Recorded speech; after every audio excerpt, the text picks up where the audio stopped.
He had more money than most people could spend in a lifetime. 5 years later, he was borrowing gas money from an old coworker. And the strange part? He didn't lose it all in one giant mistake. It happened slowly, almost invisibly. Imagine a man named Daniel. For years, Daniel lived like most people. He worked, paid bills, drove an ordinary car, checked his bank account before making bigger purchases. Then one day, everything changed. Suddenly, there was $10 million attached to his name. And at first, Daniel did exactly what you'd expect. He paid off his debts, bought a beautiful house, replaced his old car, took an expensive vacation, helped his family. And honestly, it felt reasonable. After all, he had millions. What's a few $1,000s here and there? But that's where the story starts getting interesting. Because Daniel didn't just increase his spending. He changed what he considered normal. The old car became embarrassing. The ordinary restaurant became cheap. The comfortable house became too small. And once your lifestyle rises, going backward can feel like losing something. That's one of the quiet dangers of sudden wealth. You don't necessarily wake up one morning and decide to destroy your finances. Instead, your definition of enough keeps moving. A bigger house creates bigger property taxes. A luxury car creates larger insurance and maintenance bills. More travel creates more spending. Helping family creates expectations. And suddenly, the money that once looked enormous starts becoming a monthly budget. Then comes the second problem. Daniel starts thinking differently about risk. When he had $20,000, losing $10,000 would have been devastating. Now he has millions. So a $50,000 mistake doesn't feel as scary. Then $100,000. Then $200,000. The numbers get bigger because the money makes the consequences feel smaller. But percentages don't care how rich you feel. 10 bad decisions can still become a fortune. And here's the part that makes this story uncomfortable. Daniel doesn't necessarily think he's wasting money. Every purchase has a reason. The house is an investment. The car is a reward. The expensive trip is for memories.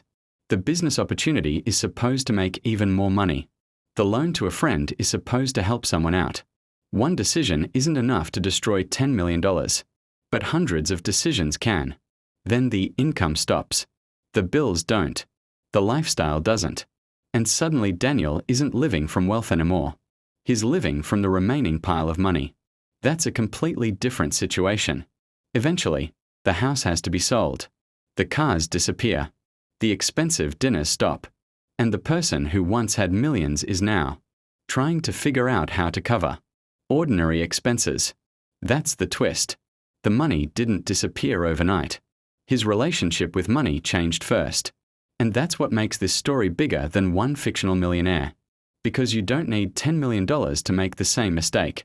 It can happen with $10,000, with $50,000, with a $100,000 salary. You get a raise and immediately upgrade your lifestyle. You pay off your credit card and start spending again. You build savings and then convince yourself you can afford the bigger apartment. The numbers are different. The psychology is the same. It's called lifestyle inflation. When your income rises, your spending often rises with it. And because the new spending becomes normal, you stop noticing it.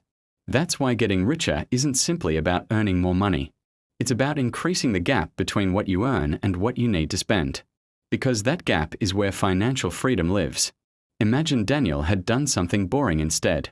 He still could have bought the house, still helped his family, still enjoyed the money. But he could have decided that his lifestyle didn't need to grow at the same speed as his wealth. Then the $10 million wouldn't just be money to consume. It could become a source of stability, a safety net, a future, options. And maybe that's the biggest lesson. Money doesn't automatically make you financially secure. What you do after the money arrives matters just as much as how much arrives. Because wealth can disappear when spending becomes unlimited.